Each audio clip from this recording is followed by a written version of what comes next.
Leitura da Palavra. Epístola aos Hebreus, capítulos 7 e 8. Eu leio a Palavra em nome do Pai, do Filho e do Espírito Santo.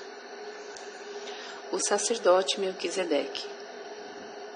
Porque este Melquisedeque, que era rei de Salém, sacerdote do Deus Altíssimo, e que saiu ao encontro de Abraão quando ele regressava da matança dos reis, e o abençoou, a quem também Abraão deu o dízimo de todo, e primeiramente por interpretação, rei de justiça, e depois também rei de Salém, que é rei de paz, sem pai, sem mãe, sem genealogia, não tendo princípio de dias nem fim de vida, mas sendo feito semelhante ao Filho de Deus, permanece sacerdote para sempre.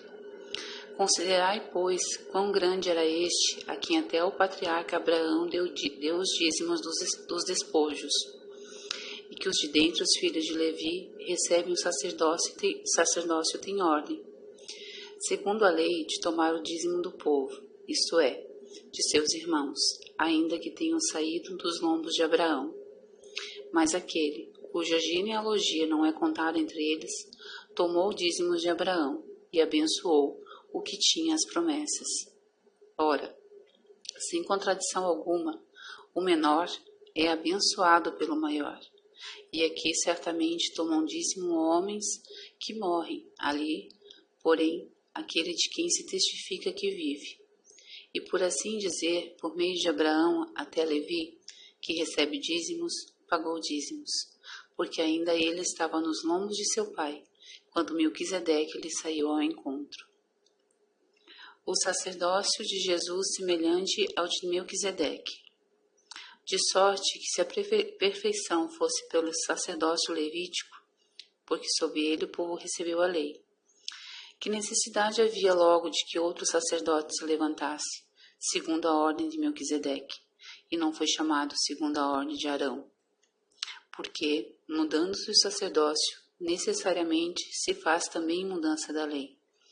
Porque aquele de quem estas coisas se dizem pertence a outra tribo, da qual ninguém serviu ao altar, visto ser manifesto que nosso Senhor procedeu de Judá, e concernente a essa tribo nunca Moisés falou de sacerdócio. E muito mais manifesto é ainda, se a semelhança de Melquisedeque se levantar outro sacerdote, que não foi feito segundo a lei do mandamento carnal, mas segundo a virtude da vida incorruptível, porque dele assim se testifica. Tu és sacerdote eternamente, segundo a ordem de Melquisedeque, porque o precedente mandamento é abrogado por causa da sua fraqueza e inutilidade, pois a lei nenhuma coisa aperfeiçoou. E desta sorte é introduzida uma melhor esperança, pela qual chegamos a Deus.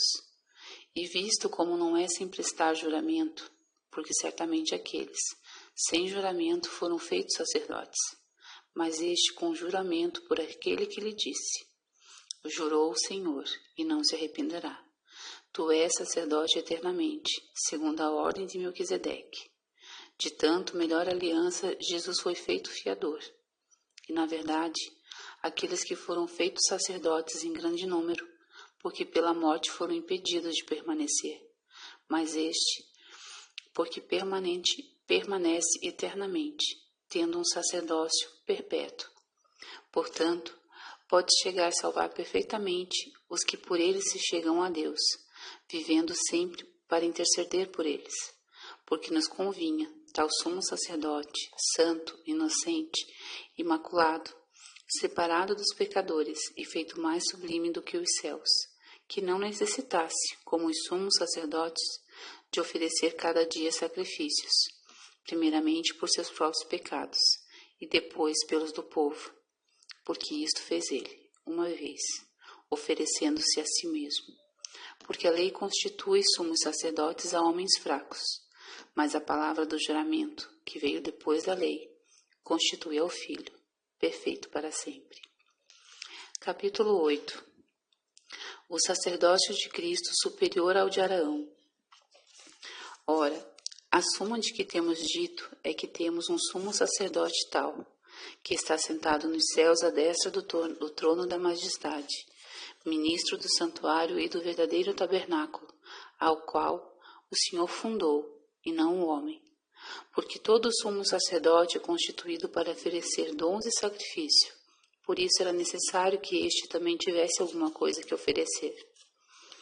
Ora, se ele estivesse na terra, nem tampouco sacerdote seria, havendo ainda sacerdotes que oferecem dons segundo a lei, os quais servem de exemplo e sombra das coisas celestiais, como Moisés divinamente foi avisado, estando já para acabar o tabernáculo, porque foi dito: olha, faze tudo conforme o modelo que no monte se te mostrou. Mas agora alcançou ele ministério tanto mais excelente, quanto é mediador de uma melhor aliança que está confirmada em melhores promessas. Porque, se aquela primeira fora irrepreensível, nunca teria buscado lugar para a segunda.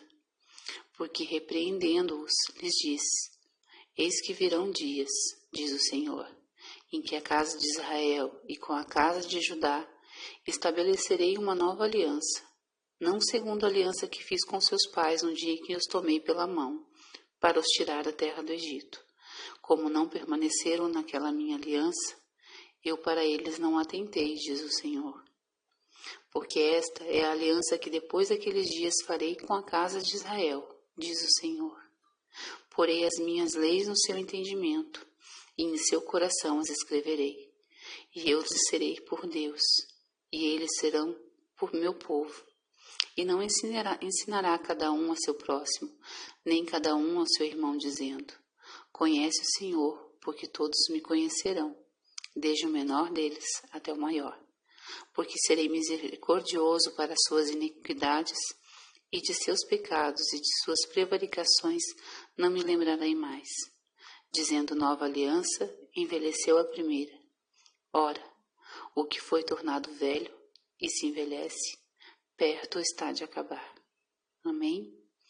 Obrigada, Senhor meu Deus, por essas palavras, meu Pai, no dia de hoje.